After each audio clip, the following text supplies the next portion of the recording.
পাগলা থিতা মেয়েটা বোঝে না, পাগলারে জিলাপি দিও না। এনসিপির মধ্যে মাথা গরম। তাসনিম জারা এবং হাসনাত আব্দুল্লাহ 190% দুধুরদুয়া তুলসী পাতা টাইপের ক্যারেক্টার বলে আমার ব্যক্তিগতভাবে মনে হয়। দেখেন, আমি এনসিপি কে সাপোর্ট করি না, ব্যক্তিগতভাবে আমি এনসিপির রাজনীতি মতাদর্শ এদের সিস্টেম কোনোটাই ভালো লাগে না, তবে হাসনাত আব্দুল্লাহ ভালো লাগে। এখন হাসনাত আব্দুল্লাহকে নিয়ে বেশ কিছু মন্তব্য করেছিলেন মঞ্জুরুল আহসান মুন্সি। আচ্ছা, আভিজাত্যের ভাব আছে ওনার চলাফেরায়, পয়সাওয়ালা, বেশ কয়েকবার এমপি হয়েছেন, মন্ত্রী হয়েছেন, বা আরো অনেক কিছু এলাকাতে প্রভাব বিস্তার আছে। তো সবকিছু মিলিয়ে হাসনাত আব্দুল্লাহকে তিনি পচা শামুক ভাবছিলেন, আর সেই পচা শামুকেই ওনার পাটা কেটে গেছে। এনসিপি প্রয়োজনে রাজপথে নামবে, রাজনীতির গতি প্রকৃতি পাল্টে যাচ্ছে, বিএনপির দিন শেষ হয়ে যাচ্ছে। হতাশার পরিবর্তে আমরা আশাবাদী হচ্ছি। চারিদিকে আলোর হাতছানি, অন্ধকার দূরীভূত হবে, আলো আসবে, আলো আসছে, সূর্য উকি ঝুঁকি মারছে, আধার কেটে যাচ্ছে। ব্রাহ্মণবাড়িয়া 2 আসনে উঠান বৈঠকে বাধা দেওয়ার জেরে আচরণবিধি প্রতিপালনে নিয়োজিত নির্বাহী ম্যাজিস্ট্রেটের সঙ্গে স্বতন্ত্র প্রার্থী রুমিন ফারহানার বাকবিতণ্ডার ঘটনা ঘটেছে। শনিবার বিকেলে সরাইল উপজেলার নোয়াগাঁও ইউনিয়নের ইসলামাবাদ গ্রামে এই ঘটনা ঘটে। পরে আচরণবিধি লঙ্ঘনের অভিযোগে 40,000 টাকা জরিমানা করা হয়। রুমিন ফারহানার এক অনুসারী জরিমানার এই টাকা পরিশোধ করেন।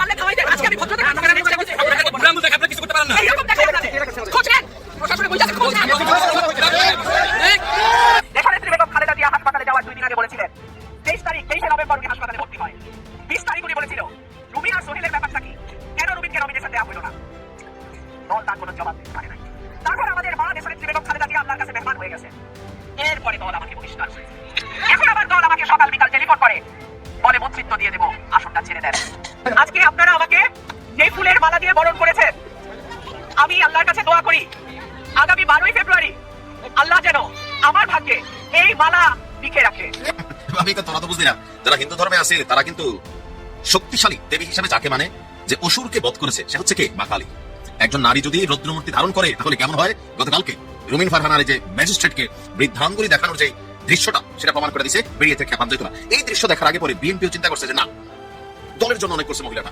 ম্যাজিস্ট্রেটের সাথে রুমিন ফারহানা যেভাবে যে বডি ল্যাঙ্গুয়েজ, যেভাবে হুমকি দেন, তাহলে ওরা ঠিক আছে, তারা আচরণবিধি রক্ষা করার জন্য বলবে, আপনার পছন্দ না হতে পারে, কিন্তু প্রেজেন্টেশনটা যদি ওইভাবে হয় তাহলে তো তারা অনেক যৌক্তিক বা সঠিক জিনিসও আমি কথা বলতে চাইবে না। জামাত ইসলামের সাথে চরমোনাইয়ের যে জোটটা, এই জোটটা ভেঙে গেছে।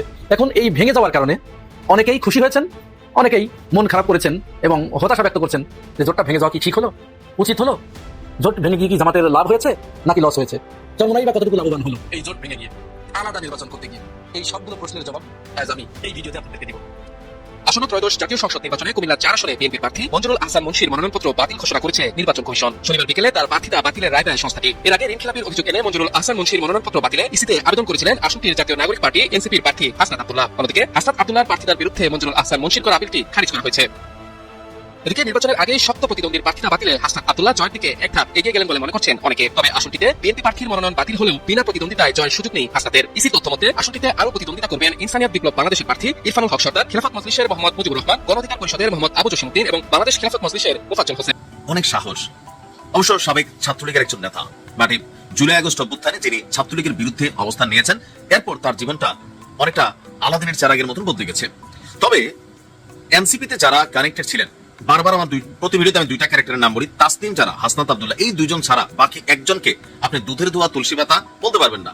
তাসনিম জারা এবং হাসনাত আব্দুল্লাহ 190% দুধের দোয়া তুলসী পাতা টাইপের ক্যারেক্টার বলে আমার ব্যক্তিগতভাবে মনে হয়। দেখেন, আমি এনসিপি কে সাপোর্ট করি না, ব্যক্তিগতভাবে আমি এনসিপির রাজনীতি মতাদর্শ এদের সিস্টেম কোনোটাই ভালো লাগে না, তবে হাসনাত আব্দুল্লাহ ভালো লাগে। এখন হাসনাত আব্দুল্লাহকে নিয়ে বেশ কিছু মন্তব্য করেছিলেন মঞ্জুরুল আহসান মুন্সি। আচ্ছা, আভিজাত্যের ভাব আছে ওনার চলাফেরায়, পয়সাওয়ালা, বেশ কয়েকবার এমপি হয়েছেন, মন্ত্রী হয়েছেন, বা আরো অনেক কিছু এলাকাতে প্রভাব বিস্তার আছে। তো সবকিছু মিলিয়ে হাসনাত আব্দুল্লাহকে তিনি পচা শামুক ভাবছিলেন, আর সেই পচা শামুকেই ওনার পাটা কেটে গেছে। দিন শেষে আম সালা সব হারাই ফেললেন।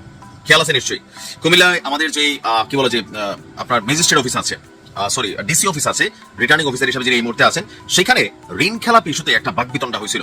এটা নিয়ে হাসনাত আব্দুল্লাহ কাউন্টার করছিল। এরপরে আমরা বুঝতে পারতেছিলাম পরিবেশ পরিস্থিতি বদলাচ্ছে আস্তে আস্তে। তো ফাইনাল যে বিষয়টা আসছে যে মঞ্জুরুল আহসান মুন্সি তিনি তখনই ওই রাতে একটা ভিডিও বলছিলেন, আমি ভিডিও করছি যে ওনার আইনজীবীরা এটাকে ঠেকাই দিবে, উনি আসলে রাজনীতির মাঠে ফিরে আসবেন। কিন্তু দিন শেষে গতকালকে কুমিল্লা 4 আসন থেকে বিএনপির প্রার্থী মঞ্জুরুল আহসান মুন্সির মনোনয়নপত্র চিরতরে বাতিল করে দিয়েছে নির্বাচন কমিশন, অর্থাৎ এই নির্বাচনের জন্য। গতকালকে রাজধানীর আগারগাঁওয়ে নির্বাচন ভবনের মিলনায়তনে তার মনোনয়নপত্র গ্রহণের বিরুদ্ধে করা যে একটা আপিল ছিল, সে আপিল মঞ্জুর করেছে ইসি। এতে ত্রয়োদশ সংসদ নির্বাচনে প্রার্থিতা করার যোগ্যতা হারিয়ে ফেলেছেন মঞ্জুরুল আহসান মুন্সি। রিটার্নিং কর্মকর্তা মঞ্জুরুল আহসান মুন্সির মনোনয়নপত্র বাছাইয়ে বৈধ ঘোষণা করলেও আপনার পরবর্তীতে জানা যায় যে তার ঋণ খেলাপির যে তথ্য সেটা তিনি গোপন করেছেন, আর সেখান থেকে হাসনাত আব্দুল্লাহ আপিল করে বসে যে তিনি ঋণ খেলাপি। এখন যে যেভাবেই নেন ভাই, রাষ্ট্রের টাকা আপনি ব্যাংকে থাকে, মানুষের টাকা ব্যাংকে থাকে, রাষ্ট্র এই ব্যাংকের টাকা দিয়ে খেলে, সেই টাকা আপনি আত্মসাৎ করতে পারেন না কোনোভাবেই না। আপনি বড়লোক হবেন হন নিজের যোগ্যতায়, নিজের পরিশ্রমে। বাংলাদেশের সাধারণ মানুষ নিজের পরিশ্রমের পয়সা করে বড়লোক হয়। আর যারা রাজনীতি করেন, এই যে নূর বলেন, এই সার্জিস বলেন, এরাই তো বলছে, হান্নান বলছে তার বাড়ির অর্ধেক ঘর নাকি মাটিতে ডাবা, দোষে দূষিত। এই যে আসিফ, 400 কোটি টাকার অভিযোগ তার বিরুদ্ধে, তার এপিএস এর বিরুদ্ধে কোনো ব্যবস্থা হয়েছে যে নাহিদ, এদের বিরুদ্ধে কোটি কোটি টাকার দুর্নীতি, সব দান্দা করে ফেলছে, এখন প্রমাণিত হচ্ছে না, তাই না? হবে হবে, সময় আসতে দেন, হবে। এদের গুলা সবার আগে হবে। তো এই কারণে তো মানুষ এনসিপি, আমি যে বললাম আমি এনসিপি কে কেন পছন্দ করি না, প্রত্যেকটা ক্যারেক্টার দেখেন, চাঁদাবাজি থেকে বিভিন্ন ঘটনায় রাফ এন্ড টাফ ল্যাঙ্গুয়েজ, মানে কি বলে না বলে, এদের রাজনৈতিক মতাদর্শ সবকিছু মিলে শেষ কিন্তু দলটা এখনো ডক্টর ইউনূস আছে, একটা রাজনৈতিক সরকার ক্ষমতায় আসতেছে না। আর দিন শেষে গিয়া যখন দেখছে যে একদম মারা খাবে, তখন গিয়া জামাতের সাথে গিয়া ল্যাঞ্জা ধরছে, নয়তো অস্তিত্বই থাকতো না, একটা চেয়ারম্যানই পাশ করবে না। হাসনাত এবং তাসনিমের বিষয় আলাদা, আমি বারবার বলি। তো মঞ্জুরুল হাসান মুন্সির বিরুদ্ধে যে ঋণ খেলাপির অভিযোগ, অবশ্যই একজন রাজনীতিবিদ হিসাবে এটা ওনার ব্যাড পয়েন্ট ছিল, ভাবছিলেন যেটাতে তিনি উত্তীর্ণ হয়ে যাবেন। এখন কেন কি কারণে এই ঋণ খেলাপি তিনি ছিলেন, এটার পিছনে তিনি ভালো ব্যাখ্যা জানেন যে আসলে কত টাকা ঋণ খেলাপি, ব্যাংকে থেকে কত নিছিলেন, কত বছরে কত লাভ দিলেন। আর মঞ্জুরুল মুন্সি তো একা না, এখানে কিন্তু বিএনপির মধ্যে অনেকে আছেন যে ঋণ খেলাপির ইস্যুতে কানেক্টেড। আর এটা নিয়ে আপনি দেখছেন গতকালকে এনসিপি যে আসিফ, সে নিজেও একজন দুর্নীতিবাজ, অভিযোগ আছে তার বিরুদ্ধে, প্রমাণিত হয়নি। সে আবার বলে, মানে এক গুছারে সিদ্দিয়া হতে পারে আর কি, যে যাদের দ্বৈত নাগরিকত্ব আছে, ঋণ খেলাপির অভিযোগ আছে, তাদের তো দুর্নীতির অভিযোগ যার বিরুদ্ধে আছে তার কথাও বলো বাবা, এগুলো তো বলবো না, কারণ তোমার দলে তো অর্ধেক আছে দুর্নীতির অভিযোগ, এখন প্রমাণ হচ্ছে না। আছে তো সবগুলোর বিরুদ্ধে, বিপিনুর থেকে শুরু করে ভাই, এদের হলফনামা দেখে আপনি আশ্চর্য হয়েছেন, আমি হয়েছি। এখন এই যে কথা বলি সবার বিরুদ্ধে, এটাই হচ্ছে আমাদের সমস্যা। আমাদের নিয়ে চারদিকে লাড়াচাড়া মাঝে মাঝে করার চেষ্টা করা হয় কেন? আপনারা তো সবার সমালোচনা করছেন। এখন আমরা তো পরিবর্তিত বাংলাদেশ, সেই বাংলাদেশে একজন রাজনীতিবিদ যদি মানে সর্ষের মধ্যে যদি ভূত থাকে, তাহলে দেশের পরিস্থিতি কেমন হবে? আবার ক্ষমতায় যাবেন, আবার আপনারা ঋণ নিবেন, সেই ঋণ ফেরত দিবেন না, আর এই ঋণের দায় জনগণের কাঁধে চাইপা থাকবে, দেশের অর্থনীতি ধরা খাবে। এগুলো যেন আর না হয়। বিএনপিকে এবার ক্ষমতায় যাওয়ার পরে যদি পাশ করে ভাগ্য থেকে যাবে, একটা জিনিস প্রমাণ করতে হবে, পরিচ্ছন্নতা। জনাব তারেক রহমানের মধ্যে যে বিনয় শিষ্টাচার আমরা দেখছি, গতকাল একটা দৃশ্য ভালো লাগছে যে বিএনপির মহাসচিব সম্মত হাত মিলাইতে গেছেন, তারেক রহমান সিট থেকে উঠে গেছেন। সম্মানে তারেক রহমান অনেক বড়, বাট তিনি উল্টা সম্মান দিচ্ছেন। সম্মান দিলে আপনি পাবেন, দেখছেন না ভিডিওটা, ভালো জিনিসটার প্রশংসা সবাই করে, আমি অন্তত করি। তো এগুলো একটু সাবধান থাকা উচিত। ভালো থাকুন। এনসিপি প্রয়োজনে রাজপথে নামবে, রাজনীতির গতি প্রকৃতি পাল্টে যাচ্ছে, বিএনপির দিন শেষ হয়ে যাচ্ছে। হতাশার পরিবর্তে আমরা আশাবাদী হচ্ছি। চারিদিকে আলোর হাতছানি, অন্ধকার দূরীভূত হবে, আলো আসবে, আলো আসছে, সূর্য উকি ঝুঁকি মারছে, আধার কেটে যাচ্ছে। দর্শক, কথা বলছি চলমান নির্বাচনী প্রক্রিয়া নিয়ে।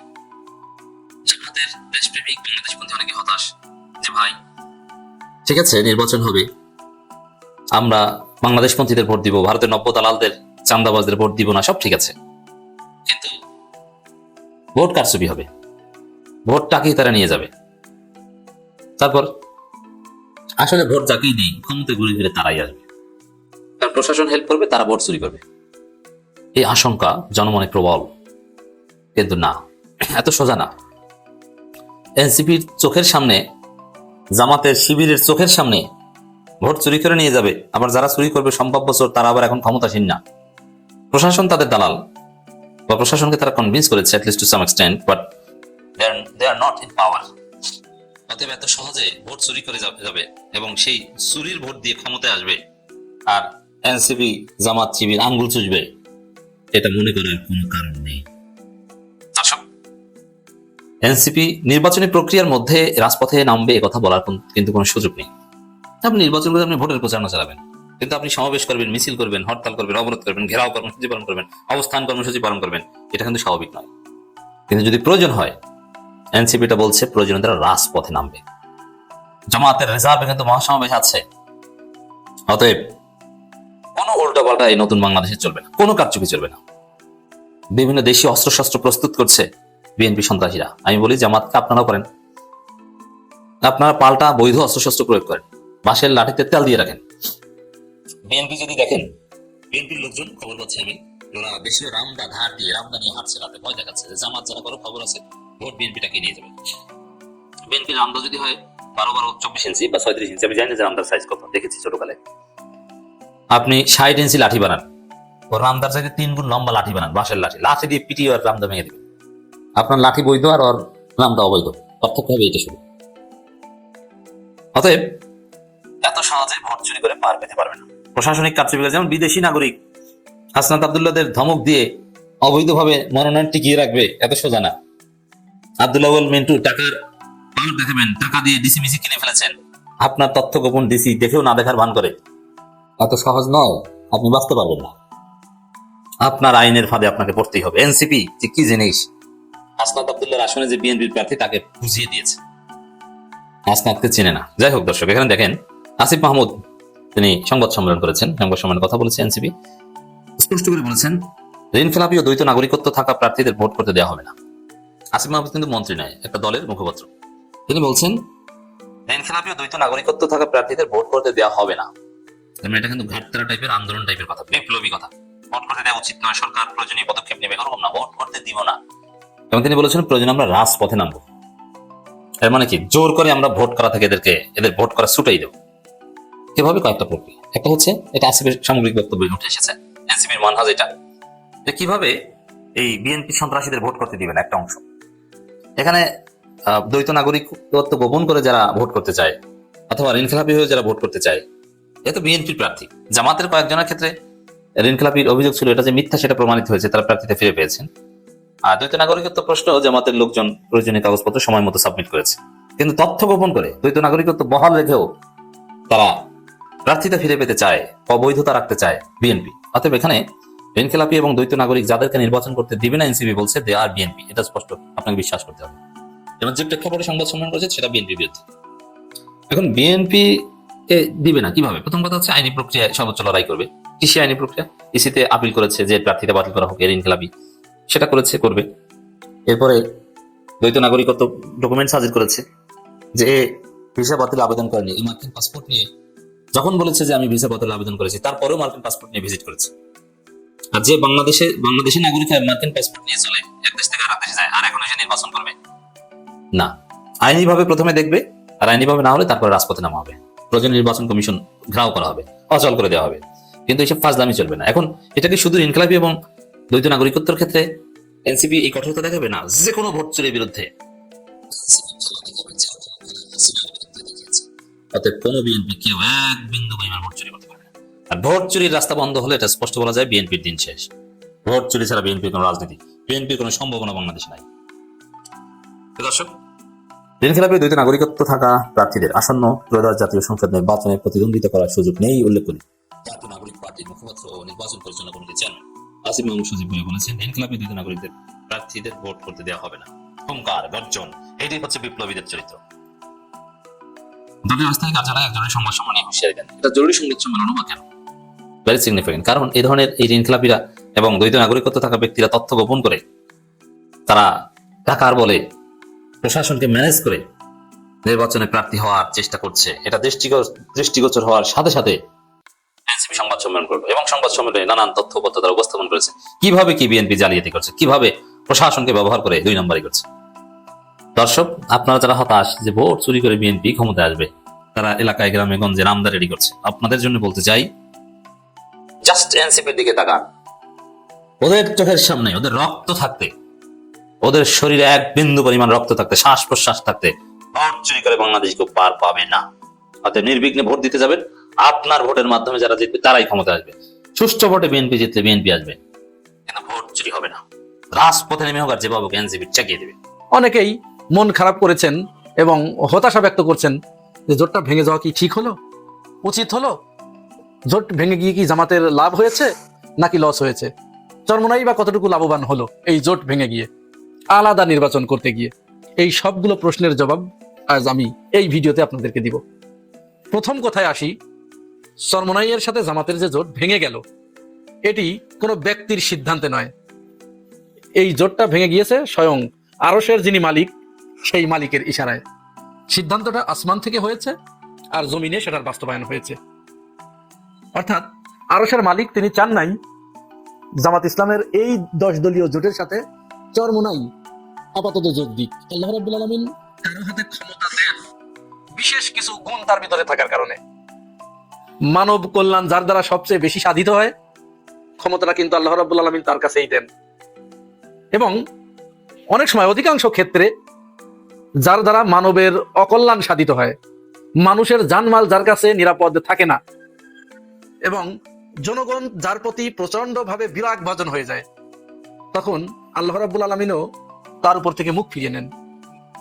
আমরা 5 আগস্টের পরবর্তী সময় থেকে বিএনপির যে কার্যকলাপ দেখে আসছি, নিশ্চিতভাবেই দেশের মানুষ তাদের প্রতি নিশ্চয় খুশি নয়।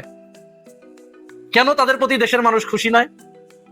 প্রথম জায়গায় আসেন, দেশের মানুষের ভিতরে এরকম একটি পারসেপশন তৈরি হয়েছে যে বিএনপি যদি ক্ষমতায় আসে তাহলে তাদেরকে পাথর মেরে হত্যা করা হবে।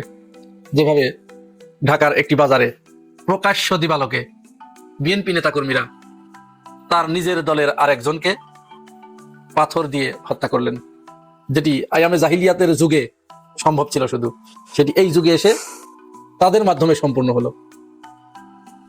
দ্বিতীয়ত, 5 আগস্টের পরবর্তী সময়ে তাদের হাতে 207 জনের মতো মানুষ প্রাণ দিয়েছে। অর্থাৎ নিজেদের ভিতরে কামড়াকামড়ি করে এইভাবে নিহত হবার ইতিহাস, নজির সম্ভবত এটি সবচেয়ে বড়। এর চেয়ে বড় রেকর্ড আপাতত নিকট অতীতে সম্ভবত নাই। এরপরে এদেশের মানুষের ভিতরে এই পারসেপশন তৈরি হয়েছে যে দলটি ক্ষমতায় আসলে তাদের যে উগ্রপন্থী এবং দুর্নীতিবাজ চাঁদাবাজ যে গোষ্ঠীটি আছে, তেল পাম্পে গিয়ে নিজেদের গাড়িতে তেল ভরবে, টাকা না দিয়ে চলে যাবে, আর যখন তেল পাম্পের কর্মচারী গাড়ির পিছনে পিছনে দৌড়িয়ে যাবে যে স্যার আমার টাকাটা দিয়ে যান, যদি আমার টাকা না দিয়ে যান তাহলে এই টাকা আমার নিজের পকেট থেকে দিতে হবে, এই বলে যখন সে গাড়ির পিছনে পিছনে দৌড়াবে, ঠিক তখন তাকে এইভাবে পিষ্ট করে মারবে।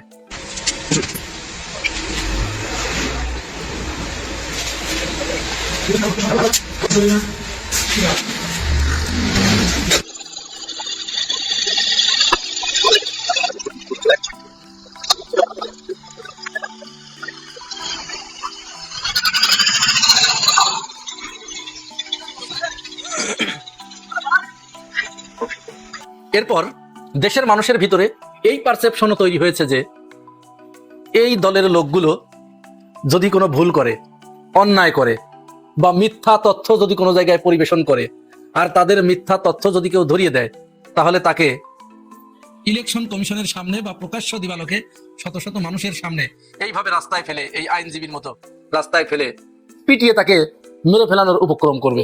ভিডিওটি দেখুন।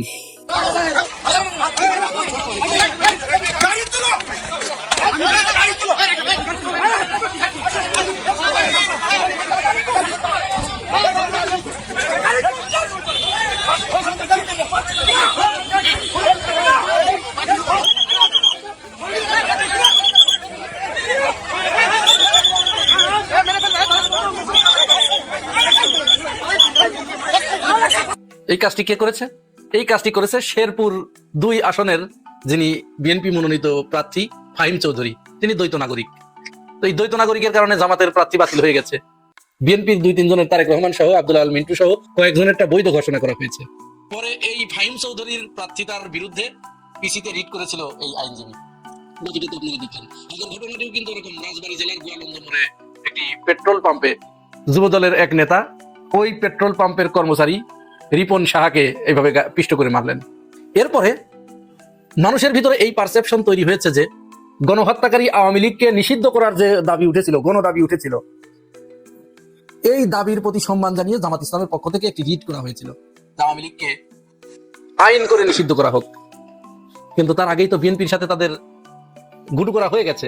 বিএনপি তাদের নিষিদ্ধ চায় নাই, কারণ জানেন, কারণ তাদের ভিতরে যে ভয়টা কাজ করেছে, জামাত ইসলাম যদি বিরোধী দলে আসে বা ক্ষমতায় আসে তাহলে চাঁদাবাজি পুরো বন্ধ হয়ে যাবে। জামাত ইসলাম তো চাঁদাবাজি করে না, দুর্নীতি করে না এক পয়সাও, এটুকু তারা জানে। তাহলে একটা দল যখন চাঁদাবাজি করবে না আর দুর্নীতি করবে না, আর বাংলাদেশের মেইন সমস্যা এটা, আর অন্য দলটি যখন এটা করবে, তাহলে জনগণ অটোমেটিক্যালি চাঁদাবাজ এবং দুর্নীতিমুক্ত এই দলটার দিকে রুজু করে দেবে। তো তখন তো ওর ভাত মরে যাবে। সুতরাং তারা চিন্তা করলো যে যেহেতু আমরাও দুর্নীতিবাজ চাঁদাবাজ, ওরাও আওয়ামী লীগও দুর্নীতিবাজ চাঁদাবাজ, সুতরাং আওয়ামী লীগকে থাকতে হবে, জামাতকে এখান থেকে আউট করে দিতে হবে। চিন্তা করেন অবস্থা, রাষ্ট্রের অবস্থা কোথায় গিয়ে দাঁড়িয়েছে। বিএনপির যে আইনজীবী অর্থাৎ অ্যাটর্নি জেনারেল, তিনি পদত্যাগ করে, এটি আমরা জানতাম না, তিনি পদত্যাগ করে জাতিকে জানিয়ে দিলেন। তিনি সেদিন বাধা দিয়েছিলেন যে না, তাদেরকে নিষিদ্ধ করা যাবে না। তার নিজের মুখে শুনুন। আমরা আদর্শিক রাজনীতি চাই। এই আওয়ামী লীগকে যখন 24 আগস্টের পরে নিষিদ্ধ ঘোষণা করার জন্য জামাত ইসলামের পক্ষ থেকে রিট পিটিশন দায়ের করেছিলেন আওয়ামী লীগকে সারা জীবনের জন্য হাইকোর্ট যাতে নিষিদ্ধ করে। আমি অ্যাটর্নি জেনারেল ছিলাম। আমি দাঁড়িয়ে বলেছিলাম যে পিটিশন নিয়েছেন, যারা পিটিশন নিয়ে এসছেন তাদের অধিকার নাই একটা আদর্শকে হত্যা করা। আওয়ামী লীগে যেমন খুনি আছে, আওয়ামী লীগে অনেক আদর্শিক সৈনিকও আছে। সেদিন আমি সেটা আওয়ামী লীগের রেজিস্ট্রেশন বাতিল করার জন্য হাইকোর্টে বাধা দিয়েছিলাম, কারণ আমরা চিন্তা করি আদর্শের, আমরা আদর্শকে হত্যা করে কোনো রাজনীতি করতে চাই না। তো এই দলটির এরকম গণবিরোধী কাজ দেখে জনগণ যখন তাদের উপর বিরাগ ভাজন হলেন, তাদের থেকে মুখ ফিরিয়ে নিলেন, তখন সম্ভবত আল্লাহ রাব্বুল আলামিনও তাদের দিক থেকে মুখ ফিরিয়ে নিয়ে আল্লাহ রাব্বুল আলামিন জামাতের হাতে ক্ষমতাটা দিতে চাইলেন, যে এবারে নতুন একটা দলকে ক্ষমতায় নিয়ে আসি, বাংলাদেশের মানুষ একটু স্বস্তি পাক, যেহেতু তারা দীর্ঘ দিন স্বাধীনতার 54 বছরেও তারা শান্তির দেখা পায় নাই, চুরিতে বাদ যায় নাই, চাঁদাবাজি বাদ যায় নাই, ছিনতাই বাদ যায় নাই, দুর্নীতি বাদ যায় নাই, তাহলে এরকম একটা দলকে এনে দেয়, ওরা কিছুদিন একটু শান্তিতে থাক। এই ইচ্ছাটা যখন আল্লাহ রাব্বুল আলামিন করলেন, তখন দেখা গেল যে এইখানে এমন একটা দল আছে, ওই দলটির সাথে যদি একত্রিত হয়ে জামাত ইসলাম ক্ষমতায় যায়, তাহলে তারা 2 দিনও টিকতে পারবে না। কেন টিকতে পারবে না? কারণ চরমোনাই নামক ওই দলটি ক্ষমতায় যেদিন আসবে, আসার সাথে সাথেই ওরা প্রথম মারামারি বাঁধাবে ওই যে প্রধানমন্ত্রী বা রাষ্ট্রপতি, এটা নিয়ে প্রথম মারামারি বাঁধাবে, দ্বিতীয়বার মারামারি বাঁধাবে তাকে কোন কোন মন্ত্রণালয় দিতে হবে, তৃতীয়বার মারামারি বাঁধাবে যে আজ থেকে বাংলাদেশে হাত কাটার আইন চালু করতে হবে, আজকেই একেবারে মানুষকে সঙ্গে সার করতে হবে, আজকেই মানুষকে একেবারে ওই তরবারি দিয়ে মাথা দ্বিখণ্ডিত করার এই শরিয়া আইন বাস্তবায়ন করতে হবে। আজ থেকে, এই মুহূর্ত থেকে নারীদেরকে বোরকা ছাড়া কোনো নারী যদি রাস্তায় বের হয়, তাহলে তাদেরকে ধরে পিছনে বেত্রাঘাত করতে হবে, তাদেরকে পিটিয়ে তাদেরকে ঘরের ভিতরে ঢুকাতে হবে, কোনো নারী রাস্তায় বের হতে পারবে না। আর তারপরে করতে হবে কি, প্রত্যেকটা লোককে রাস্তায় আজানের সময় বাইরে দেখলেই তাদেরকে পিটিয়ে মসজিদ ঘরে ঢুকাতে হবে। এইগুলো করার জন্য তারা মারামারি শুরু করে দিত। তো যখন এইটা শুরু করে দিত, এইগুলো আবার ভুল বুঝেন না যে আমি এর বিপক্ষে, এইগুলো বাস্তবায়ন করতে হলে বাংলাদেশের দীর্ঘ সময় লাগবে। তো যদি যেদিন ক্ষমতায় আসবে তার পরের দিন এই দলটি যখন এইভাবে রাস্তায় নামতো, তখন আর ওই জামাত ইসলাম একদিনও ক্ষমতায় থাকতে পারতো না, পরের দিনই তাকে আউট হয়ে যেতে হতো।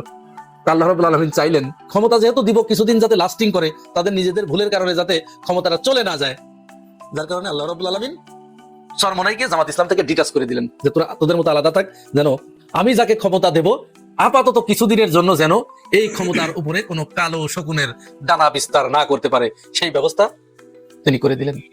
এখনো চরমনের অপেক্ষায় জামাত ইসলামী। রাজনীতির পুরো নিয়ন্ত্রণ এখন জামাতের হাতে, বল এখন জামাতের কোর্টে। কিং কর্তব্য বিমূঢ় চরমনাই কঠিন পরিস্থিতিতে কি করবে বুঝতে পারছি। তাদের দলের নেতারা দলে দলে জামাত ইসলামীতে যোগ দিচ্ছে, অনেকে হতাশ হয়ে রাজনীতি ছেড়ে দেওয়ার কথা বলছে। এখানে মুরিদদের কথা বলছি না, রাজনীতির কথা বলছি, একামতি দিনের কথা বলছি না, জাস্ট রাজনীতি। কারণ যারা ইসলাম কায়েমের জন্য, দাওয়াতি কাজের জন্য, তাজকিয়ার জন্য, মারিফাতের জন্য চরমনাই করেন, দ্যাটস ডিফারেন্ট। তারা আজীবন চরমনাইতে থাকবেন, থাকা উচিত। কিন্তু যারা ক্ষমতার জন্য, ক্ষমতা কেন্দ্রিক হিসাব নিকাশের জন্য চরমনাই সমর্থন করেন, কিংবা যারা চান যে চরমনাই পার্লামেন্টে যাক, চরমনাই মেম্বার চেয়ারম্যান হোক, এরা অনেকে নিষ্ক্রিয় হয়ে পড়ছে এবং অনেকে দল ত্যাগ করছে। তো এই জায়গায় জামাত কতটা স্মার্টলি খেলছে দেখেন, ইতিহাস কত সুন্দরভাবে এগিয়ে যাচ্ছে, রচিত হচ্ছে। চরমনাইকে নিয়েই জামাত জোট ঘোষণা করেছে। ঘোষণার সময় কিন্তু বলে নাই যে কেন 11 দল বলছে, আমরা তো নাই, কিছু বলে নাই কিন্তু। এবং ঘোষণা করার পর তারা কোনো প্রতিক্রিয়া জানায়নি, এনারা ওখানে 11 দল বলছে, ওখানে তো আমরা 11 দল বলছি। তারা প্রায় 24 ঘন্টা বা 18 ঘন্টা পর সংবাদ সম্মেলন করে বলেছে যে আমরা বের হয়ে গেলাম। এর মানে জোটটা হয়েছিল, কিন্তু আসন ঘোষণা হয়েছিল কিন্তু চরমনাই সহ। তারপরে জামাত বলেছে যে না, চরমনাই আসবে, আসুক। জামাত জরুরি বৈঠক করেছে এবং বৈঠক করে লিয়াজু কমিটি সবার সাথে আলাপ আলোচনা করে জামাত বলেছে শেষ পর্যন্ত ইসলামী আন্দোলনের জন্য অপেক্ষা করবে 10 দল, নট অনলি জামাত, পুরো 10 দল চরমনাইয়ের জন্য অপেক্ষা করবে।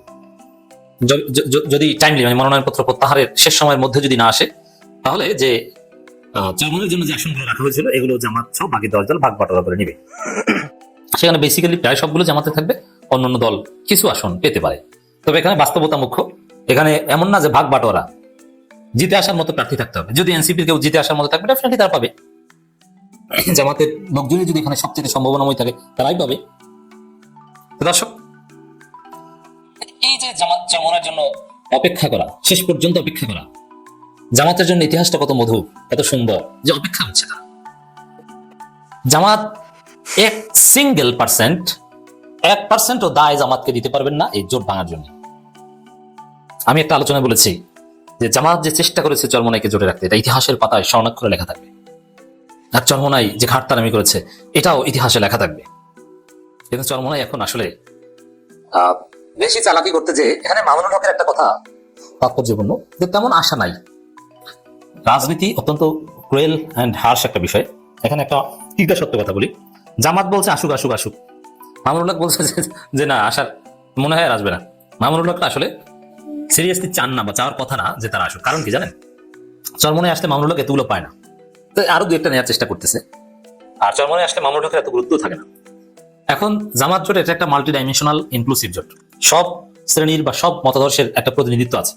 সেই জায়গায় চরমোনাই থাকলে দেওবন্দি ধারার স্টেকটা বেসিক্যালি চরমোনাই থাকে, যদিও চরমোনাই সরাসরি দেওবন্দি দল নয়, চরমোনাই সেমি দেওবন্দি, সেমি ইকওয়ানি, সেমি হলো তো দেওবন্দি। আর মামুনুল হকের দলের চাইতে চরমোনাই অনেক অনেক বড়, একটু বড়। মামুনুল হকের একটা বিভাগে যে পরিমাণ লোক আছে, চরমোনাই একটা বিভাগে যে পরিমাণ জনশক্তি আছে, সারা বাংলাদেশে মামুনুল হকের ওই পরিমাণ লোক নেই, এটা সত্য কথা। তো সেই জায়গায় মামুনুল হকের গুরুত্ব কিছুটা হলেও কমবে। রাজনীতিতে মনে রাখবেন, যে আমি একটা কথা বলেছি না, আবারও বলি, রাজনীতিবিদ সে যত বড়ই ধর্মীয় রাজনীতিবিদ হোক, যত বড়ই আল্লামা হোক, আমি কখনো গ্রামের একজন প্রত্যন্ত অঞ্চলের সাধারণ ইমাম মুয়াজ্জিনের চাইতে কোনো দলের আমিরকে বড় মুত্তাকি মনে করি না, বড় পরেজগার মনে করি না। তবে হ্যাঁ, তিনি যতটুকু পরেজগার ততটুকুতে হয়তো বা জান্নাতে যাবেন, আল্লাহ জান্নাত দিবেন। কিন্তু আসলে সব দিক থেকে সততা রাজনীতিবিদরা রাখতে পারেন না। অনেক সময় মনে একটা বলে একটা, মনের মধ্যে যা সরাসরি সেটা বলতে পারেন না। একদম পিওর তাকওয়া, পিওর পরেজগারিতে দিয়ে রাজনীতি হয় না। আপনি যদি ইসলামের যে বিধান একদম যে মনে যা আপনি সেটাই বলবেন, সর্বোচ্চ কিছু কিছু ক্ষেত্রে একটু মানতেক ফলো করতে পারবেন, আপনি মিথ্যা বলতে পারবেন না, ঘুরিয়ে পেঁচিয়ে বলতে পারবেন না, আপনার মধ্যে কোনো কৌশলে মারপ্যাচ থাকবে না। মানে সুফি, আল্লাহর ওলি, দরবেশ বলতে যা বোঝায়, এই ধরনের চরিত্র একজন রাজনীতিবিদ সে উপজেলা আমির হলো তার পক্ষে রাখা সম্ভব না। এখানে অনেক মেকানিজম করতে হয়, নিজ দলের মধ্যেই করতে হয়। এই জন্য রাজনীতিবিদদের কখনো গ্রামের ইমাম মুয়াজ্জিনদের চাইতে, নন পলিটিক্যাল একজন ইমাম মুয়াজ্জিনের চাইতে বেশি মুত্তাকি না। এখানে মুত্তাকি বলতে আমি এখানে এটা একটা রিলেটিভ টার্ম। এখানে ইসলাম একটা পরিপূর্ণ জীবন ব্যবস্থা, আপনি রাজনীতি থেকে দূরে থাকতে পারবেন না। সব মিলিয়েই আল্লাহ বিচার করবেন, আপনার সীমাবদ্ধতাগুলো আল্লাহ দেখবেন। কিন্তু আমি জাস্ট এই টার্মটা বলছি যে আমি মিথ্যা কথা বলছি, আল্লাহর কাছে জবাবদিহি করতে হবে। অনেকে আছে না যে হারাম পায় খাই, আল্লাহ ক্ষমা করবেন।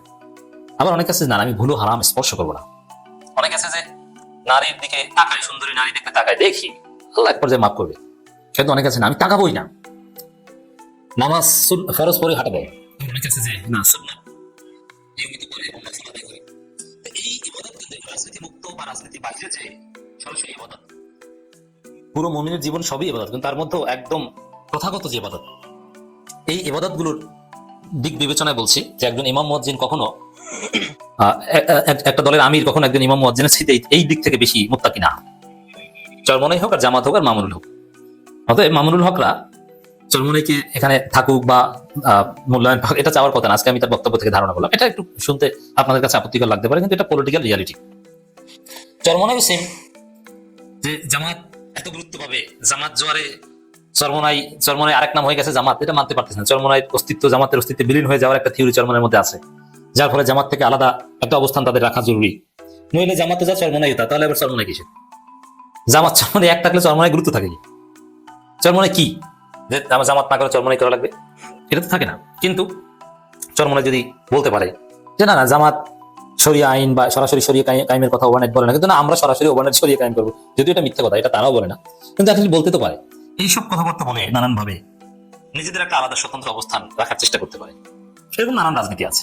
তো সেই জায়গায় দর্শক এখানে জামাত সহ 10 দলের অবস্থান হচ্ছে, চরমোনাই যেন শেষ পর্যন্ত অপেক্ষা করবে। আর চরমোনাই তাদের এই যে অস্তিত্বের রাজনীতির কথা বলছি,